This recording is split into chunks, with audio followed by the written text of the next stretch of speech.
이 시간 예레미야 39장 말씀을 가지고 내가 나를 믿었음이라 라는 제목으로 하나님 말씀 나누도록 하겠습니다. 오늘 본문을 살펴보면 오늘 본문은 이스라엘이 멸망한 이야기를 담고 있다는 것을 우리가 볼 수 있습니다. 그리고 그 멸망의 과정 중에서 어쩌면 우리가 생각지도 못한 하나님의 계획 하나를 엿볼 수 있는데요, 그것은 바로 한 인물의 등장 때문에 그렇습니다. 바로 그 인물은 구스인 에벳멜렉입니다. 구스인은 에티오피아 사람을 뜻하는 말입니다. 그리고 에벳멜렉은 왕의 내시로 궁중에서 일을 하던 사람이었습니다. 그런 그에게 하나님은 이제 막 풀려난 예레미야를 통해서 말씀을 전달하라 명령하십니다. 바로 오늘 본문 18절 말씀인데요, 우리 18절 말씀 다 같이 한번 합독하겠습니다. 내가 반드시 너를 구원할 것인즉 내가 칼에 죽지 아니하고 내가 노량물 같이 내 목숨을 얻을 것이니 이는 내가 나를 믿었음이라 여호와의 말씀이니라 하시더라. 아멘. 하나님은 에벳멜렉이 죽지 않을 것이다 라고 말씀하십니다. 왜냐하면 에벳멜렉의 상황이 지금 그렇게 썩 좋지 않은 그런 상황에 놓여 있었기 때문입니다. 에벳멜렉의 현재 상태는 사실 굉장히 불안한 상황이었습니다. 왜냐하면 남유다는 바벨론의 침공을 받아 지금 멸망하는 침몰하는 배와 같은 그런 상황이었기 때문입니다. 오늘 본문 1절엔 남유다가 바벨론을 침공했다는 말씀이 언급되어 있습니다. 침공했다는 이 말씀 우리가 한번 다 같이 합독하도록 하겠습니다. 유다의 시드기야 왕의 제9년 10째 달에 바벨론의 느부갓네살 왕과 그의 모든 군대가 와서 예루살렘을 에워싸고 치더니, 강대국과 약소국의 전쟁은 언제나 이렇게 성 주변을 에워싸는 것으로 진행됩니다. 그도 그럴 것이, 여러분, 강대국의 입장에서는 굳이 성을 치고 들어갈 만큼 손해를 감수해야 할 이유가 없기 때문입니다. 성은 사실 굉장히 튼튼했고 성 밖에서 성 안에 있는 사람들을 공격한다는 건 사실 그렇게 쉽지 않은 일이었습니다. 성은 웬만하면 우리가 이제 공성 무기라고 말하죠. 벽을 허물어뜨릴 수 있을 만큼 강력한 무기를 가져오지 않는 한은, 그리고 심지어 그런 무기를 가져온다 할지라도 병력에 어느 정도 손해를 감수해야 하는 상황이었기 때문에 고대 전쟁은 상대적으로 강한 나라가 약한 나라를 칠 때 절대로 성 안으로 섣불리 들어가려 하지 않았습니다. 다만 그들이 취하는 전략은 뭐냐면 성 주변을 이렇게 에워쌉니다. 에워싼다는 건 어떤 의미를 지니냐면요, 주변에서 그 성으로 들어가는 모든 물자를 전부 다 차단해 버린다는 그런 의미를 갖고 있는 것이나 다름없습니다. 바벨론은 이렇게 예루살렘 성 주변을 에워싸면서 얻을 수 있는 이점이 있습니다. 주변의 여러 넓은 땅에서 재배되고 있는 여러 식량들을 마음껏 약탈해서 그들의 군량미로 쓸 수 있다는 것이죠. 다만 그 모든 식량은 예루살렘 성 안으로 들어가지 못합니다. 오늘 본문 2절을 보니까요, 이제 예루살렘 성을 에워싼 지, 바벨론 군대가 예루살렘 성을 에워싼 지 약 계산을 해보면 1년 6개월 정도가 지났다라고 말합니다. 이제 식량을 추수해서 창고에 아무리 비축해 놓았다고 한들 성 안에 있는 식량이 다 떨어질 수밖에 없었습니다. 사실 역사적인 기록을 보면 이렇게 강대국이 약소국을 이렇게 에워쌀 때, 실제로 북이스라엘이나 아니면 남유다가 이런 상황에 처했을 때 기록이 되어 있는 굉장히 슬픈 이야기들이 있습니다. 뭐냐면 비둘기똥이 엄청나게 많은 돈으로 거래가 된다든지, 아니면 정말로 더더욱이나 먹을 것이 없어서 이제 오늘은 너의 자식을 잡아먹고 내일은 우리 자식을 잡아먹자라고 서로 합의를 보고 그렇게 실행을 하는 그런 굉장히 참혹한 모습이 성 안에 펼쳐지게 되는 것이죠. 그렇게 1년 6개월 정도 그렇게 버티고 나니 이제는 더 이상 예루살렘 성에서 버틸 수 있는 사람은 없었습니다. 결국 싸울 여력이 없는 예루살렘 성 안에 있는 남유다의 모든 백성들은 결국 함락당하는 일에 노출되고 마는 것이죠.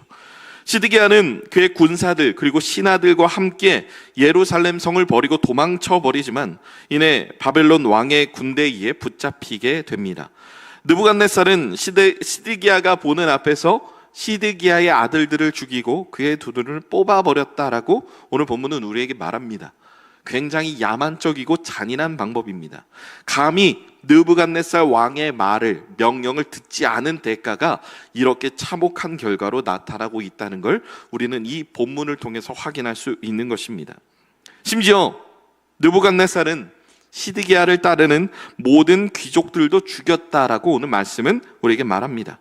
사실상 귀족은 그를 따르던 신하들을 가리키는 말이라고 우리가 이해해야 할 것입니다. 즉 예루살렘에는 이제 시드기야를 지지하고 따르고 있던 모든 사람들이 전부 다 죽어나갔습니다. 이제 시드기야의 무리는 시드기야 한 사람만 남아서 결박되어 두 눈이 뽑힌 채 결박되어 바벨론으로 향해서 영원토록 그가 죽을 때까지 그 감옥에 갇혔다라고 말씀은 우리에게 증언합니다. 이러한 상황에서 여러분 생각해 보시면 에벤멜렉은 어떤 사람이냐면 시드기야 왕의 환관, 즉 내시였습니다. 신하들이 다 죽었고 유력한 사람들이 이제 전부 정리가 되었습니다. 그러면 이제 조금 중요도가 떨어지는 사람들을 이제 색출해서 죽이게 되는 타이밍이 오게 되는 것입니다. 에벤멜렉 입장에서는 어떠했겠습니까? 이제는 죽음의 그림자가 그에게 드리워진 상황이었죠. 이제 바벨론 왕의 무리들이 그에게 찾아와서 네가 어떤 사람인지 소속을 내라 물어보고 시드기야 왕을 섬기던 내시입니다라는 대답과 함께 그는 사실 죽어나가는 게 너무나도 확정적인 그런 상황이었습니다. 에벤멜렉은 그 이름부터 왕의 종이라는 의미를 지닌 말로 시드기야 왕의 사람들이 다 죽임을 당했다면 그도 함께 죽는 것이 너무나도 당연한 수순인 것이죠. 이제 높은 지위에 있는 사람들이 다 죽었으니 내시인 에벤멜렉이 죽임을 당할 차례인 것입니다. 바로 이러한 절체절명의 위기의 순간에 예레미야가 그를 향해 찾아오게 되는 것입니다. 당시 예레미야는 시드기야 왕이 가둬둔 감옥들에 갇혀 있었습니다. 사실 예레미야는 예루살렘 성이 바벨론에 의해 침략당하기 전에 시드기야의 신하들로부터 죽임을 당할 위기에 처해 있었기 때문에 시드기야 왕에게 그런 부탁을 하는 것이죠. 나를 당신의 신하들의 손에 넘기지 말고 감옥에 차라리 가둬주십시오. 그래서 시드기야는 예레미야에게 베푸는 마지막 관용이자 배려로 이제 그를 감옥에 가두고 매일마다 이제 빵을 배급하도록 명령합니다. 그래서 말씀의 기록에 보면 이제 성 안에 있는 식량이 다 떨어질 때까지 예레미야는 식량을 배급받았다라고 말합니다. 이제 식량이 다 떨어졌으니 예루살렘 성이 함락됐고 이제 예레미야도 이제 노출이 되고 있는 그런 상황인 것입니다. 하지만 예레미야는 이제 많은 사람들이 예상하는 것과 달리 바벨론 왕에 의해 굉장히 선대를 받습니다. 바벨론 왕 느부갓네살은 바벨론의 군대 사령관 느부사라단에게 예레미야를 선대하라라고 그렇게 명령하기 때문입니다. 느부갓네살이 이렇게 예레미야를 배려하는 것은 뭐 여러 가지 이유가 있겠지만 가장 유력한 이유는 점령지의 신이라 할 수 있는 여호와 하나님을 존중하는 그의 태도입니다. 느부갓네살은 예레미야가 여호와 하나님을 섬기는 참된 선지자라고 하는 사실을 인식하고 있었습니다. 바벨론은 엄연한 제국이었고 굉장히 넓은 영토를 다스려야 했기 때문에 이렇게 넓은 영토를 다스리는 그들의 상황에서 가장 취약한 부분은 각 지역마다 치안을 지키는 일이었습니다. 그러면 제일 효과적인 방법은 뭐냐면 그 지역에 남아있던 힘없는 사람들에게 그 땅을 다스릴 만한 권력을 주어서 그 땅을 다스리게 하되 딱 하나 그들에게 건드려서는 안 될 것을 존중해 주는 겁니다. 그것은 바로 고대 국가들이 전부 다 모시고 살았던 자신만의 신을 향한 그 존중을 이제 왕이 해준다면 그 땅에 남아있던 백성들은 그 땅에 정착해서 안전하게 그 땅에서 살아가는 이제 제국의 시민이 되는 것이죠. 바로 이러한 배경에서 바벨론의 느부갓네살 왕은 이제 예레미야를 선대하라라고 명령합니다. 바로 이러한 상황 가운데 예레미야는 석방이 되게 되고 하나님이 지금 이 예레미야에게 어떤 말씀을 주시는 겁니다. 근데 여러분 생각해 보면 조금 이상한 점이 있습니다. 왜냐하면 그동안 예레미야가 받았던 말씀의 대부분은 한 나라의 흥망성쇠를 이야기하는 말씀이었습니다. 즉 예레미야에게 하나님은 굉장히 굵직한 예언들을 주셨다는 것입니다. 개인을 향한 아주 짜잘한 어떤 사람을 향한 구원이나 이런 작은 이야기를 예레미야를 통해서 하지 않으셨습니다. 그런데 갑자기 이 구스 사람 에벤멜렉 한 사람만을 위한 예언을 지금 하나님은 예레미야 선지자에게 전하고 있다는 것입니다. 대체 어떤 이유일까요? 사실 예레미야를 굉장히 자세히 묵상하신 분이라면 이 에벤멜렉이라는 사람이 어떤 사람인지 아마 인식하고 계실 겁니다. 에벤멜렉은 예레미야가 왕과 고관들 앞에서 여러분 우리가 바벨론에 항복해야 합니다라고 그렇게 예언을 전할 때 이제 많은 사람들이 왕의 고관들이 예레미야를 죽이려고 굉장히 깊은 구덩이에 예레미야를 빠뜨렸습니다. 그 구덩이를 혼자의 힘으로 올라올 수 없었고 예레미야는 사실 거기에 방치해 두기만 하면 죽어야 하는 상황이었습니다. 그때 구스 사람 에벤멜렉, 왕의 내시였던 에벤멜렉은 이렇게 많은 고관들 앞에서 왕에게 요청을 합니다. 왕이시여, 저 예레미야를 살려야 합니다. 예레미야를 죽이는 건 지금 우리의 상황에 절대 합당하지 않습니다. 그래서 왕은 에벤멜렉에게 사람 30명을 내주며 예레미야를 구하는 일을 허락해 줍니다. 즉 에벤멜렉은 목숨을 다해 예레미야를 구했던 선행을 펼쳤던 사람입니다. 이처럼 에벤멜렉은 내시임에도 불구하고 이렇게 나름의 정치력을 가진 인물이었고 아마 예루살렘 성 내에서는 꽤나 유력한 인물로 내시이지만 인정을 받았을 것이 분명합니다. 그는 비록 목숨을 건 일이지만 이렇게 결단력 있게 왕에게 자신의 모든 힘을 다해서 정당한 요구를 할 수 있는 그런 인물이었기 때문입니다. 하지만 그는 이러한 상황 가운데도 언제나 목마름이 있었습니다. 생각해보면 그는 언제나 이방인에 불과했고 에티오피아 사람이었기 때문에 그의 피부색부터가 다른 남유다 사람들과 다를 수밖에 없었습니다. 그리고 심지어 그는 내시였습니다. 여러분 신명기 말씀을 따르면요, 고자는 영원히 여호와의 총회에 들어가지 못한다라고 하는 율법이 존재합니다. 쉽게 말해서 이 에벤멜렉이라고 하는 사람은 어떤 방법으로든 하나님의 언약 백성에 들어갈 수 없는 처지에 놓여 있는 사람이었다는 것입니다. 에벤멜렉은 단순히 그가 이방인일 뿐만 아니라 그는 내시였기 때문에 자신이 처해 있는 이 상황 때문에라도 그는 영원히 언약 백성이 되기 힘든, 예배조차 드리기 힘든 그런 사람이었다는 것입니다. 그런데 여러분, 이 상황에 처해 있는 그가, 여태까지 꽤나 나름 열심히 살아왔다고 자부할 수 있는 그가 지금 죽임을 당할 위기에 놓여 있습니다. 왜냐? 시드기야 왕의 신하 내시였기 때문입니다. 지금 그에겐 이전에 자신이 아무리 예루살렘 성내에서 뛰어난 정치력을 발휘해서 여러 가지 일을 능숙하게 처리했던 과거가 있을지라도 이제 자신에게 남은 것은 언약 백성이 아니라는 사실, 그래서 지금 죽임을 당하게 되면 자신에게 더 이상 구원이 없다는 사실을 누구보다도 뼈저리게 잘 알고 있었습니다. 이런 미래가 없는, 아무리 여호와 하나님을 사랑해도 그에게 절대로 가까이 갈 수 없는 지금 자신의 처지에서 죽음을 받아들인다는 것이 그에게 얼마나 비참한 일이었겠습니까? 그가 진짜 하나님을 향한 믿음이 있다면 여러분, 그는 천국과 지옥을 반드시 믿었을 것입니다.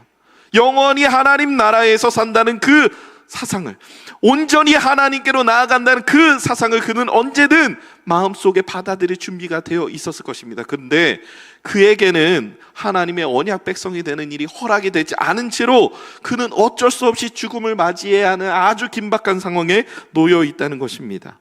그런데 바로 그 시점에 그에게 하나님의 말씀이 임한 것입니다. 나라의 흥망성쇠를 예언하던 선지자 예레미야가 오직 에벤멜렉 한 사람을 위한 그 예언의 말씀을 가지고 와서 에벤멜렉을 향해 이렇게 이야기를 하는 것입니다. 내가 반드시 너를 구원할 것인즉 내가 칼에 죽지 아니하고 내가 노량물같이 내 목숨을 얻으리니 이는 내가 나를 믿었음이라. 여호와의 말씀이니라. 하나님은 여러분 에벤멜렉의 생각과는 달랐습니다. 에벤멜렉은 언제나 자신이 구원을 관해선 이방인이었고 언약 백성에는 언제나 들어갈 수 없는 그런 처지에 놓여 있는 인물이었다라고 생각을 했는데 하나님은 언제나 그를 향해 주목해보고 계셨다는 겁니다. 그래서 나라를 향해 예언을 하던 그 예레미야의 입술을 빌려서 에벤멜렉, 외국인이었고 이방인이었고 넷이었던 그 한 사람만을 위한 예언을 지금 에벤멜렉 앞에서 하고 계신다는 겁니다. 하나님을 믿었던 에벤멜렉의 삶을 주목하여 보셨기 때문에 내가 너를 구하는 것은 내가 나를 믿었기 때문이다 라고 하나님은 그렇게 말씀하십니다. 에벤멜렉은 언제나 자신이 이방인이며 자격이 없는 사람이라 여겼지만 하나님은 예레미야를 사용하셔서 그를 향한 메시지를 전달하실 정도로 이 에벤멜렉을 향한 말씀을 전하여 주기를 원하셨다는 것입니다. 그가 얼마나 급한 상황인지, 얼마나 그 죽음의 그림자 앞에서 두려워 떨고 있는지를 하나님은 그의 마음을 지금 돌아보고 계신다는 것입니다. 여러분, 우리가 요즘에 올림픽이 열리고 있는데요. 사실 시간이 많으신 분이라면 새벽 시간을 다 해서 우리가 올림픽 경기 하나하나를 이렇게 다 보실 수도 있습니다. 어제도 양궁을 했고요. 그런데 시간이 없으신 분들은 이제 나중에 챙겨보는 영상이 있죠. 여러분, 우리는 그걸 하이라이트라고 말합니다. 주요 장면만 이렇게 편집해서 보여주는 걸 하이라이트라고 하는 거죠. 하이라이트는 사전적으로 이런 의미를 또한 가지고 있습니다. 가장 밝게 보이는 그림이나 사진에서 가장 밝게 표현하고자 하는 좀 도드라져 보이는 부분을 주로 하이라이트라는 말을 사용하기도 합니다. 여러분, 에벤멜렉은 나름 예루살렘 성에서 자신의 역할에 굉장히 충실했고 나름의 정치력을 발휘했던 사람이었습니다. 그런데 여러분, 그가 아무리 열심히 산다고 한들 예루살렘 성 안에서 벌어지고 있는 일의 주요 장면, 하이라이트, 다른 사람들의 주목을 받는 그 자리에는 에벤멜렉이 없었습니다. 여러분, 그리고 우리가 연극이나 아니면 다른 뮤지컬을 보러 갔을 때, 그리고 지금도 이렇게 조명이 설교를 하고 있는 저를 이렇게 딱 쏘고 있는데 어떤 핀 조명, 이렇게 동그란 조명이 어느 한 곳을 집중적으로 딱 비추고 있는 것을 뭐라고 말하냐면 바로 스포트라이트라고 말합니다. 가장 강조하고 싶은 주인공이나 사건을 나타내기를 원할 때 스포트라이트가 이렇게 딱 비춰지는 것이죠. 여러분, 에벤멜렉의 입장에선 언약 백성이 아니라는 이 자신의 처지 때문에 그가 아무리 어떤 일을 열심히 하든 아무리 어떤 일을 해내든 그의 업무의 성과와는 상관없이 그는 언제나 다른 사람들에게만 비춰지는 스포트라이트를 구경만 해야 하는 처지였습니다. 그에게 구원은 사실 절대로 손을 뻗어서 닿을 수 있는 거리에 있는 그런 성질의 것이 아니었다는 것이죠. 그는 목숨을 다해 예레미야를 구원하기를 원했고 이것이 하나님 앞에서 자신이 지켜내야 할 신앙이라는 것을 너무나도 잘 인식하고 있었지만 그가 이런 행동을 하는 게 자신의 구원에 그렇게 도움이 되지 않는다는 걸 그는 누구보다도 너무나도 뼈저리게 잘 알고 있었습니다. 언제나 하이라이트든 아니면 스포트라이트든 이 모든 빛이 자신을 향해 있지 않다라고 그는 언제나 생각해 왔던 것입니다. 그는 언제나 조연 그 이하의 인물이라고 스스로 여겨왔던 것이죠. 그런 그에게 하나님은 적어도 하나님의 시선에서 하나님의 그 구원의 계획에서 하이라이트는 온전한 믿음을 보여주었던 에벤멜렉의 몫이었고 하나님의 시선의 스포트라이트가 언제나 그 에벤멜렉을 향해 비춰지고 있었다는 사실을 오늘 이 예언의 말씀을 통해 지금 증거하고 계십니다. 에벤멜렉에게 주어진 이 말씀은 그만큼이나 파격적인 말씀이었다는 것이죠. 사실 에벤멜렉이 받은 이 말씀은 예레미야 본문 전체 안에서도 굉장히 중요한 역할을 합니다. 남유다가 멸망하는, 즉 남유다라는 언약을 받은 하나님의 선택을 받은 이 언약 백성이 무너지고 그들이 멸망하는 이 과정에서 하나님은 예레미야를 통해 무엇을 주셨습니까? 옛 언약이 이제 끝나고 파기가 되고 이제 하나님은 새로운 언약 백성에게 새 언약을 주시겠다 말씀하십니다.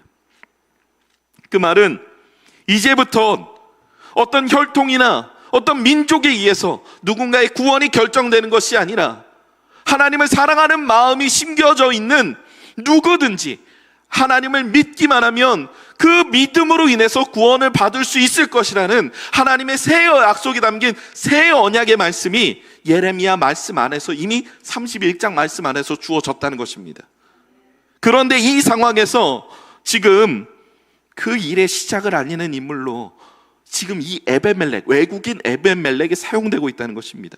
여러분, 그는 자격이 없었습니다. 그는 율법에 의하면 여호와의 총회에 들어갈 수 없는 인물이었고 심지어 이방인이었습니다. 그런데 하나님 뭐라고 말씀하십니까? 네가 나를 믿었기 때문에 그 믿음으로 지금 네가 구원을 받았다 라고 하는 말입니다. 여러분, 이 말씀은요, 사실 신약에서나 찾아볼 수 있는 그런 말씀입니다.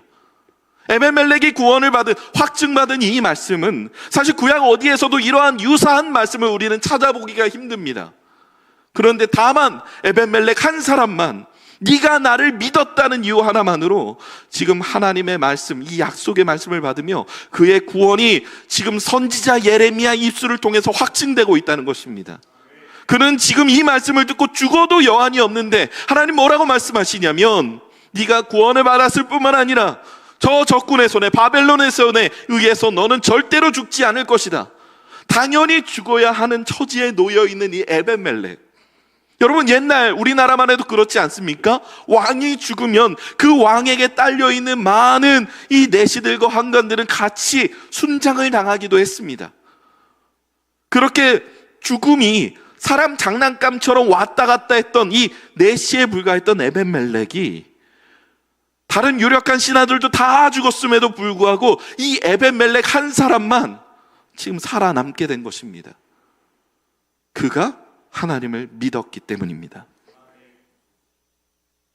어쩌면 이 구스 사람 에벤멜렉의 이러한 모습은 사실 오늘을 살아가는 우리의 모습과 저는 꼭 닮아 있다고 생각합니다.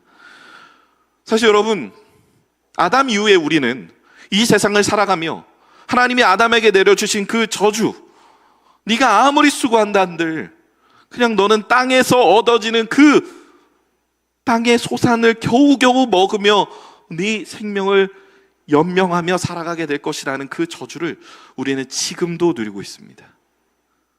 남들보다 조금 더 나은 삶, 조금 더 괜찮은 삶을 살아가려 정말 최선의 노력을 기울이고 살아가지만 정말 각고의 노력 끝에 우리가 뒤를 돌아봤을 때 우리 손에 남겨지는 것, 우리 손에 얻어지는 것, 정말 다른 사람들보다 떵떵거리면서 잘 살아가는 그런 삶이 아니라 겨우겨우 우리의 삶을 유지하고 겨우겨우 우리의 입술에 풀칠을 할 정도의 그런 정도의 수준으로 우리가 계속해서 살아가고 있지 않습니까? 내 손에 주어지는 아주 파격적인 성과가 나의 노력에 의해서 계속해서 주어지는 것이 아니라 나의 미래가 불투명하고 고단하고 또 더 고단함에 놓여있는 우리의 삶의 모습이 지금 에벤멜렉의 모습을 보는 것과 저는 비슷하다고 생각이 들었습니다. 아무리 노력한다고 한들 절대로 자신에게는 그 어떤 스포트라이트가 비춰지지 않는다라고 그 생각 속에 살아갔던 이 에벤멜렉의 모습이 저는 저의 모습 그리고 우리의 모습과 꼭 닮아 있다라고 생각을 했다는 겁니다.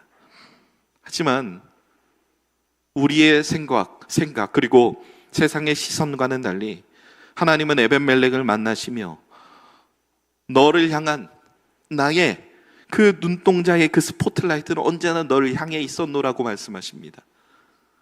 세상의 그 시선과는 다른 이 하나님의 시선의 정답이 지금 에벤멜렉에게 놓여 있다는 것입니다.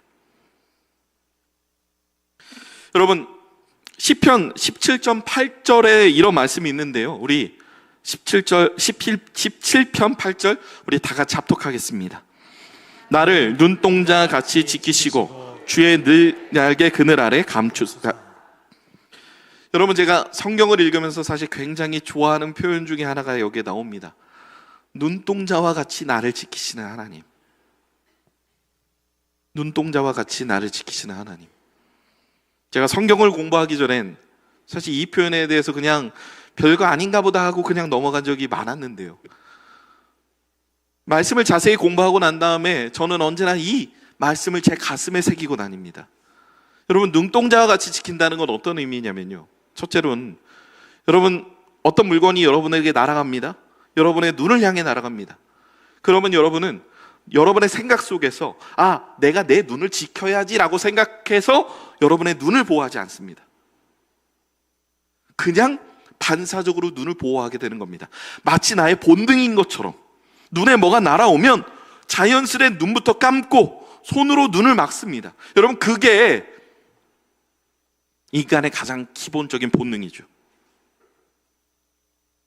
하나님이 눈동자와 같이 나를 지킨다는 건 첫 번째, 하나님은 언제나 나를 지키실 준비가 되어 있으며 나를 향한 최선의 그런 행동을 하신다. 최선의 계획으로 언제나 나를 이끄신다는 것을 우리에게 의미합니다.